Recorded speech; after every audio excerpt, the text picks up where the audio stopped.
Hey there, savages. So, a while ago, one of our viewers shouted out that they wanted a video about dual wielding, and I told Carl I would do it, and that was, I don't even know, a year ago. I'm not sure. I kept procrastinating or stuff got in the way, but I finally got around to it. So, cue intro song.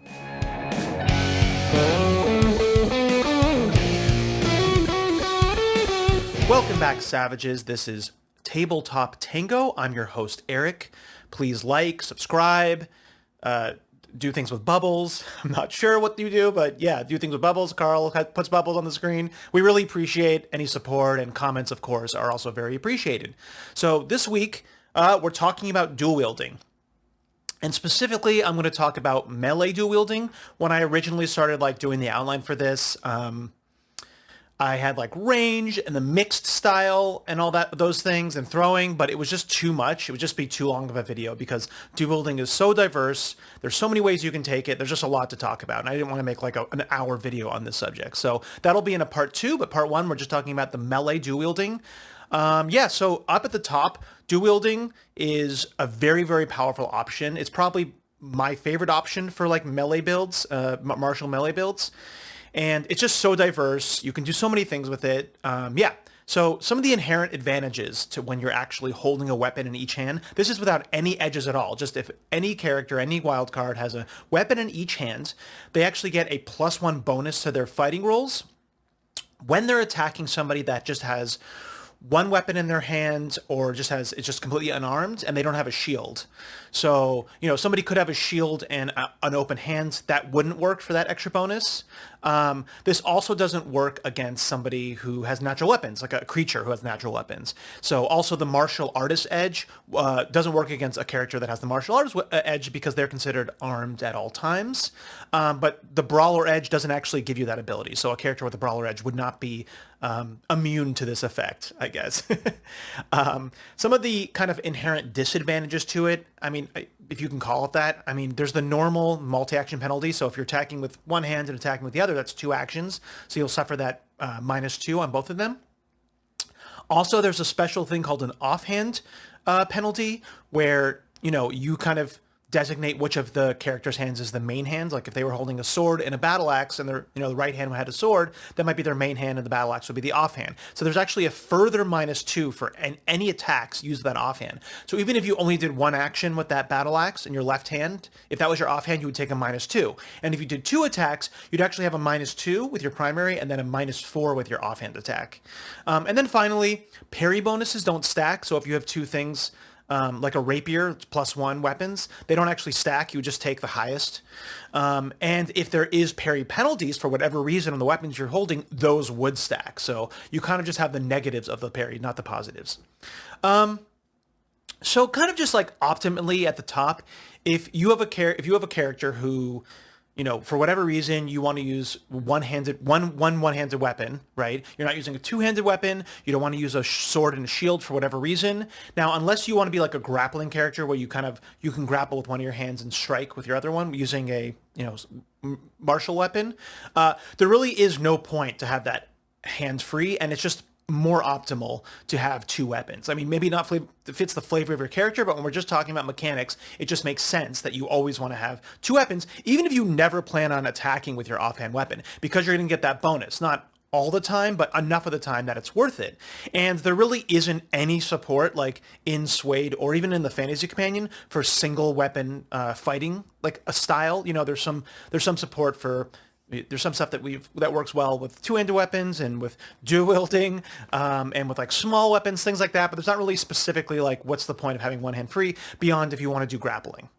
So anyways, now we're going to talk about the essential edges. And when I say essential, these are the edges that make it a dual wielding build. So whenever I refer to dual wielding, it's just assumed that character has these 2 edges because this is what makes it what it is. So first at the top, these are both novice and agility D8 prerequisites. We have ambidextrous, which allows you to ignore the offhand penalty, like I talked about. Also, you can stack parry bonuses, positive parry bonuses now. So pretty cool. And they're both background edges. Well, actually, this is a background edge. The next one, two-fisted, is a combat edge, I believe. I I can't I can't look now, but yeah, it's either a combat or background edge. But anyways, two-fisted allows you to ignore the map when you're using dual wielding. So you just suffer no map at all for both of your attacks. So when you're first making a character and you want to do dual wielding, really you want these both at 0. You want these both at character creation, but if for whatever reason you can't and you're kind of like, I don't know which one's better, maybe if you have a different race ancestry than human and that only doesn't get that extra edge and you really want to fit in like an attribute increase or a skill bonus or another type of edge, whatever. So honestly, most of the time, two-fisted is going to be the better choice for you to start. It gets rid of the bigger bonus, because you're getting rid of the -2 for both of your attacks. If you take ambidextrous, you're only getting rid of that -2 for one of the attacks. But I could see that, if you're starting with like 2 rapiers and you want to be more defensive, there's an argument to be made that you could do ambidextrous to get that stacked parry bonus, just to give yourself a little bit extra defense. But yeah, so beyond those for dual wielding, there's 2, I would say, generic edges that are just good for any style or any build, like any type of dual wielding thing that you're doing, because again, they can go in so many directions. And at the top, which I think is probably the most important one, and this is where you really get a lot of bonuses, is trademark weapon. Now, trademark weapon's always a strong edge, but with dual wielding, it's just, those bonuses are just increased. And you ideally want trademark weapon on both of your weapons for any of the builds, because that's when you get the combination of your parry bonuses. So not only do you get like the +1 for your weapon, and you get the +1 for both of your attacks that have no map, you're also getting that stack parry bonus. So yeah, trademark weapon is really good, just always a good choice. But there is the disadvantage where it kind of locks you into a certain weapon. And then secondly, I mean, if anybody's watch any videos, you know that I'm all about arcane backgrounds. I think it's probably the best edge in the game, just universally the best edge in the game. And with arcane backgrounds, you can either go all in and be a caster, or otherwise you can just take it and just barely do anything with it and still get a lot of advantages from it. Well, obviously here, if you have access to the Fantasy Companion, and for whatever reason your Game Master allows you to use Mystic Powers, like in my game with Carl, we have it themed, when we're playing science fiction, we have it themed as like pretty much like advanced technology devices for some of the martial characters. So for whatever reason, if you have Mystic Powers, that is the way to go. That's way better than just taking arcane background. But if you don't, just take arcane background, either at novice or seasoned, depending on what powers you want, and using those limitations to not only flavor your powers, but also to make it cheap. So you can obviously use the Quickens mod, because that's what you want to use for all your buffs, which makes it a free action, and also maybe give you a +1, because like I said, you don't really want to invest too much in this. So you might only have a D4 or a D6 at the most in your arcane skill die. So like one of my favorite ones here is boost lower trait, and as a limitation, not even just aspect here, like do like fighting, athletics, vigor, strength only, kind of how the Mystic Powers are, and then also do the self limitation. So this should give you a -3 or -4 on the PowerPoint cost, and this will give you that like +1 on the skill roll to make it very solid, make it very consistent. Sorry. Other ones I like here are speed. Obviously, speed is like one of the strongest powers in the game with the multi-action mod. And you want to do that aspect and the self here. And then, you might think Smite is a good choice here, but I really don't like it for dual wielding builds, just because you only get it on one of your weapons. But, that's only if you're doing like pretty much all offense. But what we're going to talk about in a second, if you're doing like a hybrid test attack build, then it is actually really good. And that's where I would definitely want to take Smite. Just because you're doing like one of your actions as a test and one of your actions as an attack. Other ones here, I mean, the defensive powers, again, just want to keep it the cheaper powers that are usually buffs. You don't want really any offensive powers or opposed powers, anything like that. So, Burrow is a favorite of mine, protection, deflection, those kind of things. All right. So let's move on and just kind of talk about like builds. We're not going to go into specific builds because that would just be too long of a video, but kind of like styles or, what are the kind of directions you can take dual wielding builds. But very basically, I mean, dual wielding stuff just functions like any other melee build. So build these out however you would, but for certain like edge intensive builds, it is definitely rough because you have that 2 edge investment that just makes dual wielding work. So it does kind of limit things, and I don't know. I don't like to go too overboard with like trying to stretch yourself out because I like to diversify somewhat when I make characters. So yeah, so you have that 2 edge investment, which is, it is a lot, but it is a powerful. Dual wielding is powerful. Just because you can do pretty much the highest damage in the game with dual wielding builds, you can have some of the best defense, specifically parry defense, like against fighting attacks, and also they're just the most flexible. Like because you can do 2 attacks, a test and attack, or 2 tests on your turn for no map. So they're super flexible depending on the situation. I want to talk here about shields first. So shields, right? They are an option for dual wielding, but they do have some like quirks with them and pros and cons, I guess. I mean, shields are always a powerful option in the game. I mean, pretty much too powerful because they really don't require any special training. The only kind of thing they have going for them is the minimum strength requirement you want to use, but you can usually get like a light shield and there's medium shields and stuff like that. So they're super powerful because they give you a big parry bonus and a cover bonus. So very strong option for pretty much anybody. I don't always take it on all my characters because if I have like a really wimpy character, it doesn't quite make sense, but as a game master, I'm not going to give anybody a hard time. Like Savage Worlds is a very deadly game, so use shields.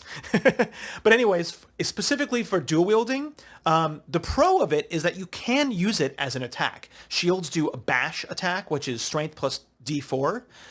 So you can use it for attacks, and you should be able to use it for fighting tests. Now, on the concept of tests, real quick, some people might think, well, you can't test with your like two-fisted because they say fighting attacks. We have a whole video about tests, and we really get into why we consider test attacks. And once you start going through this stuff, especially because of the rate of fire, you can use that with tests. And the way the language, they're not very consistent with how they use language between like attacks and other. Like, I explained it all in that video, so go watch the test videos. Don't at me in the comments about this. So we're just assuming that your game master will allow you to make tests using two-fisted.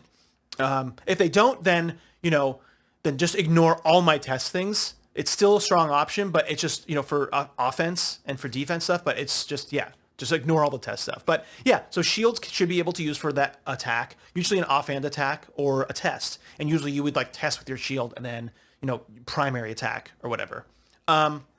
The con here is that shields are not considered weapons in the book. So raw and, whatever, it's Savage Worlds, but, shields should not be considered weapons, so they should not be considered a subject of trademark weapon. And also the shield parry bonus, because again, they're not weapons, shouldn't stack with like, say, a rapier. You would just take the highest, so you would just take that shield bonus.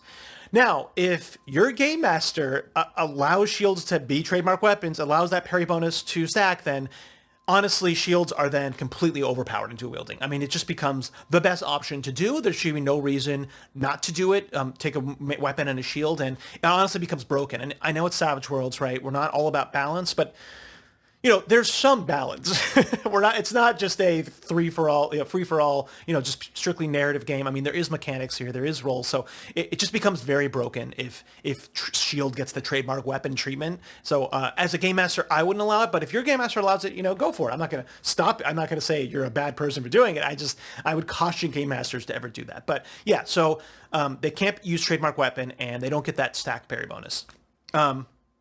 And I also want to talk here a little about unarmed attacks.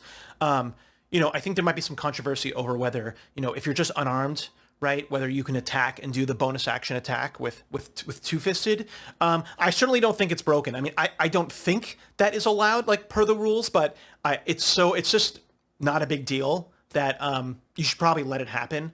I mean, at the very least, if somebody has the martial artist edge, which gives them natural weapons, then I would say they should be able to do it. Because honestly, weapons are just stronger options here. I mean, unless you're really stacking like claws and martial artists and improved martial artists and brawlers, so you're getting like up to a D10 weapon, then maybe it's pretty strong. But that's like so much edge investment that just still you should let them do it. And they're not getting like the parry bonuses. They're, again, unarmed attack shouldn't be able to be subject of trademark weapon either. A game master could allow you to do that, but in that case, it gets even better. But again, that's just so much edge investment. I mean, in Savage Pathfinder, the monk was able, they called that out, that a monk could make their unarmed attacks trademark weapon. So that was an exception to the rule. So raw, you really shouldn't be able to, but again, I don't think it's broken, right? A lot of edge investments, including the dual wielding ones. So anyways, let's actually talk about kind of the specific directions or builds you can go in. And this is mainly kind of in the beginning. I mean, ultimately you can mix and match these, and by the end you'll probably have a good mix of all three of the kind of styles or whatever. And this is also like if you want to go all in on combat, or you like to diversify a little bit and have your like, I'm also good at like persuasion or intimidation, which I usually like to do. I don't like to just make one note characters because that's only kind of fun in one kind of pillar of play. So yeah. So, whatever. So for the initial setup, you kind of can lean towards offensive stuff, defensive stuff, and tests, a test focus direction. And this really comes down to edge selection, of course, but a big part of it is actually equipment selection too. So for defensive styles, the one thing about dual wielding I would say is it doesn't make the best kind of tank pulling aggro build. There's another build for that I think is much better, and you can do the both, but then again, you just have to spend so many edges. I mean, that initial 2 edge investment for dual wielding is a lot, because the tank aggro build is also very edge hungry and also very like skill hungry, because ultimately you want to use taunt for stuff, and I can talk about that in a build video or another video if people want that. But yeah, so I don't consider this as ever like a tank aggro build, but you can certainly do it. But when I say defensive, this is mainly going to be about parry defense. Like, you're good at fighting. So, but yeah, so let's talk about it a little bit. Really for this, you want to go with weapons that have that inherent parry bonus. So like a rapier or chakram from the Fantasy Companion. They have that +1 parry bonus, and then you're going to get those stacked. Then when you add a trademark weapon on top of them, then it's just, the bonuses just keep stacking up. And really, like, this is the best parry bonuses you can get in the game, just hands down. I mean, if you have trademark weapon, if you have improved trademark weapon on both of your, say, rapiers, that's a +6 to parry. So that's a huge bonus, not even counting like if you took the block edge or you have a high fighting die. That's just a humongous bonus. But the drawback for these is that all those kind of parry bonus weapons are all D4, and yeah, so you're just going low damage. Now you also, the other option here is to use a shield, and the disadvantage here is that you just can't make shields trademark weapons. So you will, if you have the highest parry bonus shield, which is +3, that's kind of what you'll plateau at, and then, so you probably won't want to take trademark weapons, really.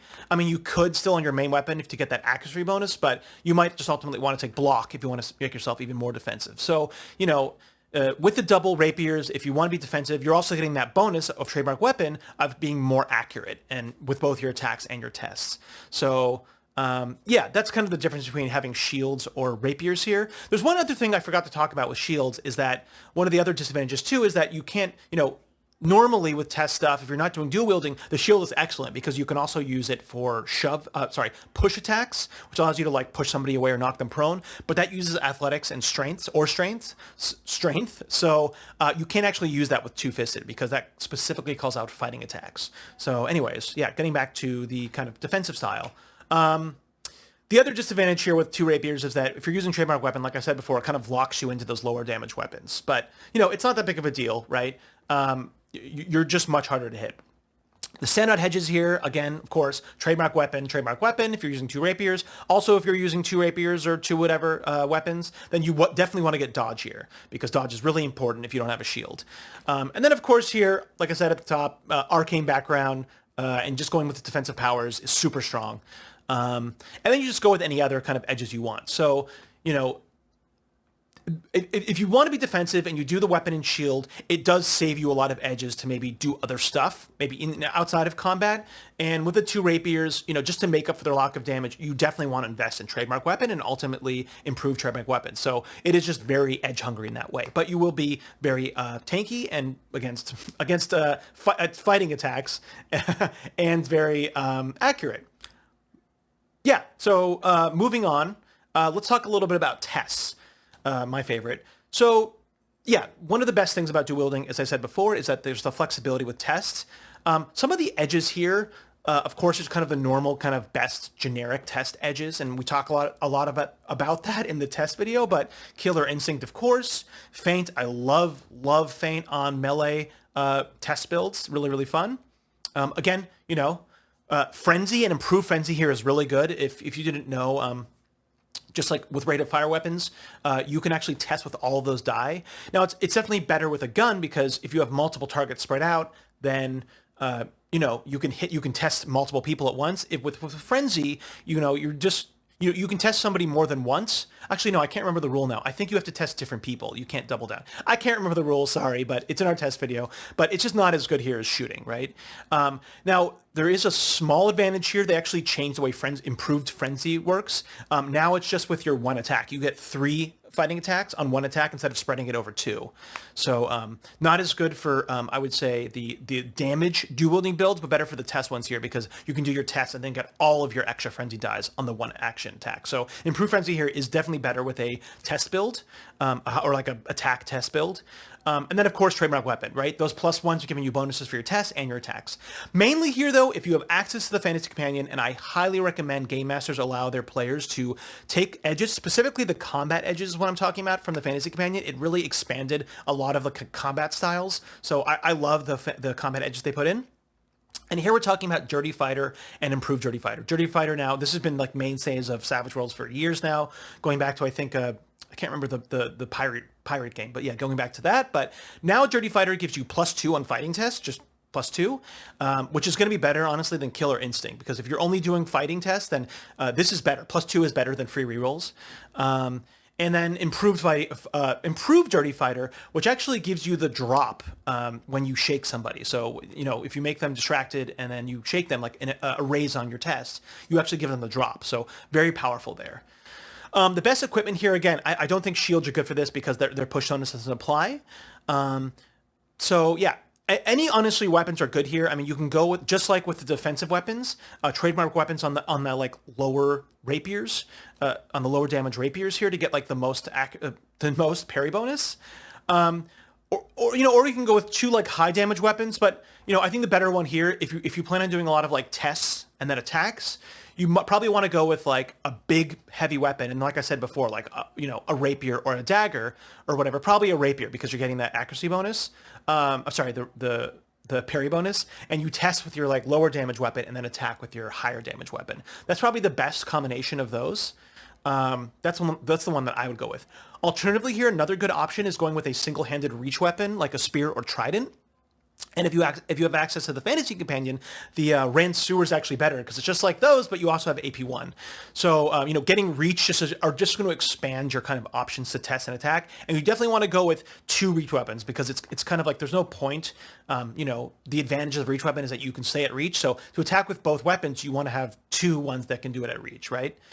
So my favorite here is definitely either the 2 reach weapons or that like rapier plus a bastard sword, or I think it's like a heavy mace, the D8 weapons, just because it's the most fun.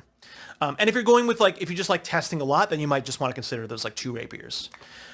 Moving on to damage, finally, there's really not much to talk here. You do your normal kind of stuff for damage, frenzy, of course, first strike.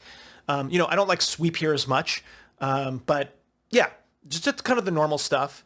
Taking 2 D8 weapons. But honestly, my opinion here is you want to dip into tests. Honestly, the best damage builds for dual wielding is a test build. But it's a little bit more specific. It is more edge heavy. Here you definitely want like Assassin from Suede and then moving into Sneak Attack if you have access to the Fantasy Companion. So Assassin enables you, gives you +2 on your damage rolls when somebody's vulnerable. And Sneak Attack turns it into a D6, and then there's Improved Sneak Attack, which I believe, I can't remember what it does actually now, but yeah. So just doing Sneak Attack and getting that D6 is huge, that I think can explode.